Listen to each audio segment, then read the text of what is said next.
Vinland Saga is amazing. I think we can all agree on that. And either if you read the manga like me or watch the anime, you can clearly see that it's a beautiful story. Carefully crafted with realistic characters, excellent writing, complex themes, and also violence. A ton of violence. Maybe too much. But at the same time, it has moments like these. Tender and calm. If you watch the show, the contrast from season 1 and 2 is something you notice right away.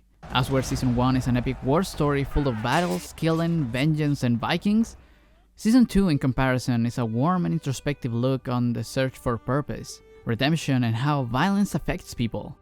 The ones who inflict it and its victims. The people who seek it and those who renounce it. With the one constant between these two very different tales being our protagonist, Thorfinn, and be it his early quest for vengeance that turned him from a sweet and curious boy to an edgy and ruthless killer, or his lateral enslavement and search for atonement, and how in just 2 seasons we see Vinland Saga go from a story of violence and revenge to a story of hope and change. And this abysmal difference is something completely intentional by the author, as originally Thorfinn was intended to be a slave right from the start but was changed to a Viking to better fit the themes the story was going to be about. Violence and how a person can overcome that past of violence and grow. A very difficult task because violence is fun.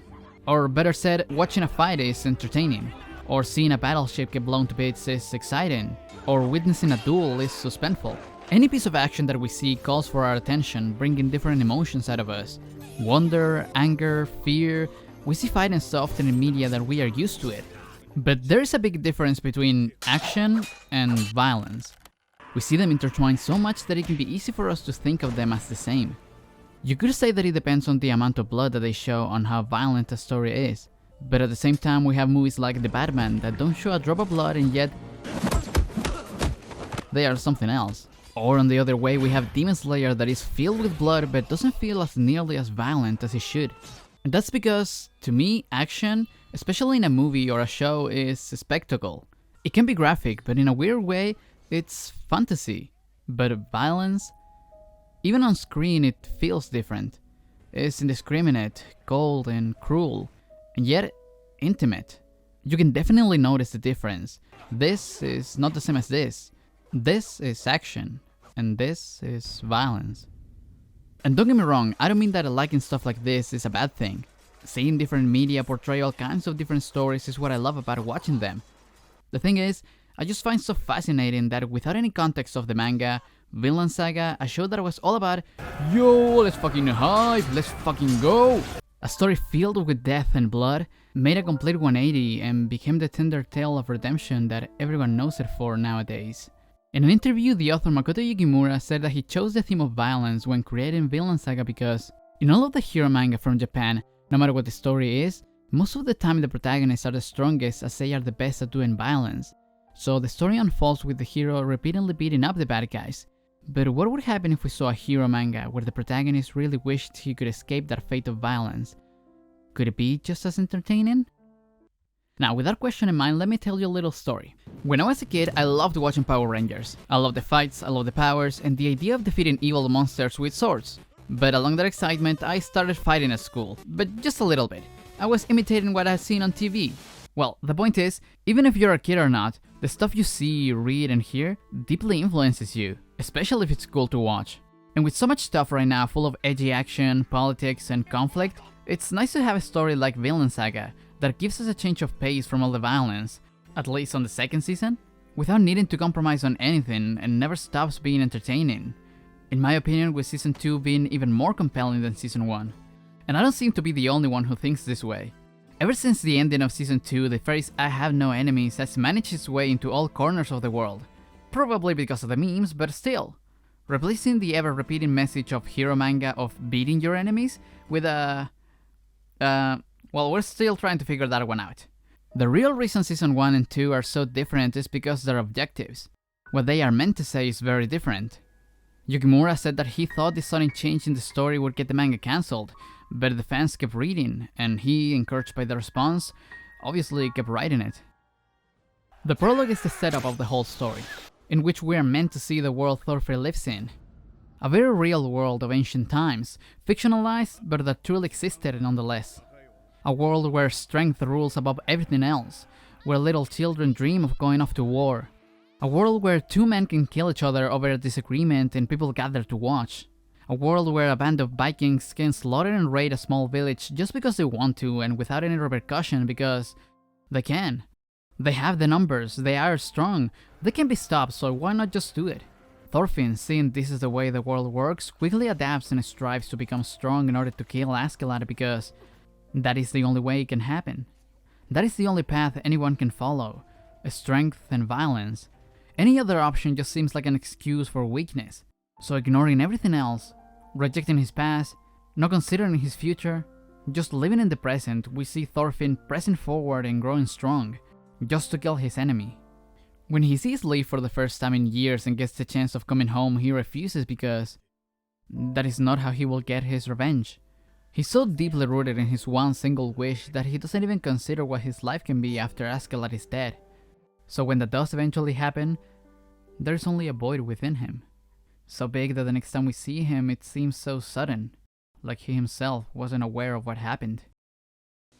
Farmland is set 2 years later, and the next time we see Thorfinn, he's a completely different man from the one we used to know.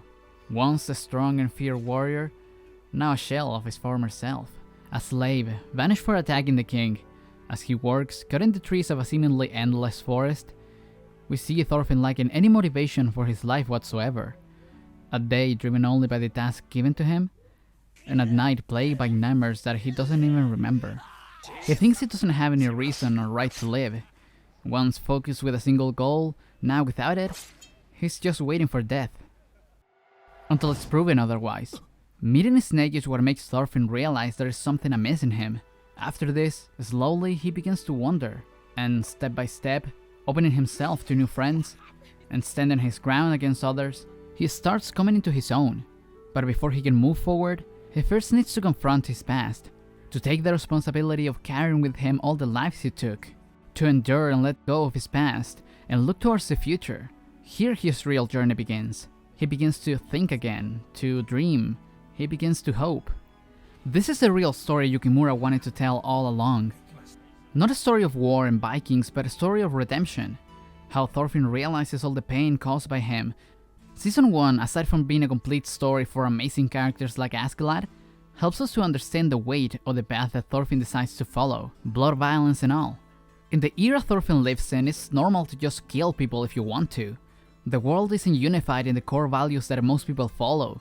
Back in the Middle Ages, and especially for Vikings, battle, fighting and war was everything to them, all that they knew and all that they lived for.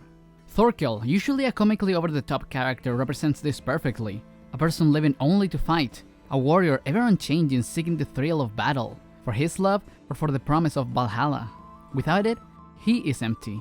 What Thorfinn does when he swears his oath for pacifism essentially goes against everything that he learned growing up, everything society around him taught him, only for the exception that the new ways he's learning aren't completely foreign to him. While being a strong person is important, not being strong doesn't necessarily mean being weak. And after all this, he knows them both, what being strong and weak mean. And that makes phrases like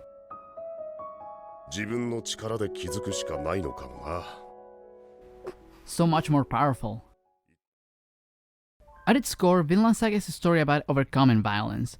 It's the story of the seasoned warrior that learns not to fight anymore, to rest and to be kind. A story not new in any way, but almost every time that we see it, it's told as a time long past, of a man someone used to be. But here we see all the journey of it. We see Thorfinn as a curious kid, as a lost child, a ruthless killer, an empty slave, and a new man. We see every step of the way, as he becomes a better person. And this is also not new. Vinland Saga and Vagabond are stories often compared, as they do have a lot in common. Both are seinen manga with beautiful art and an amazing story. They both feature a strong and lonely protagonist that finally ends up in a farm where they find their purpose in life. They're both stories of becoming better.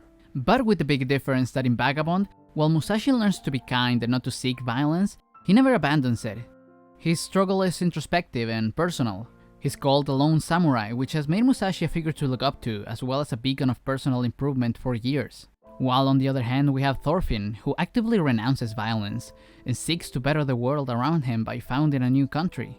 Obviously not without any trouble, but still giving us a hero that doesn't just beat his enemies, but that looks for another way. And as we see, after 219 chapters, it doesn't stop being an entertaining story. That is the fundamental question that makes Vinland Saga so special. In his pursuit for making a manga that didn't endorse violence, Makoto Yukimura made a story so fundamentally distinct from others that it shines brighter now more than ever. That interview was around 2015, and still, things haven't changed that much since.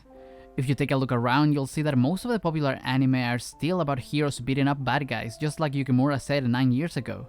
And of course, this is not exclusive to Japan, as most of the popular stories all over the world, from movies to shows or even books, have violence in them.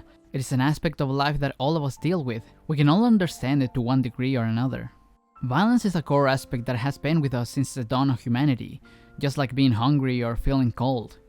It's something primal, and we can find expressions of it anywhere we look. But Vinland Saga is special because not only actively tells us that violence is not the answer like many other stories, like in Planet of the Apes or Avatar, where avoiding conflict is a prime theme on them, but it shows us the consequences of it by having the same person who inflicted the violence confront his past and try to redeem himself in the best way I've seen in recent times. An aspect that makes this story feel so much more unique.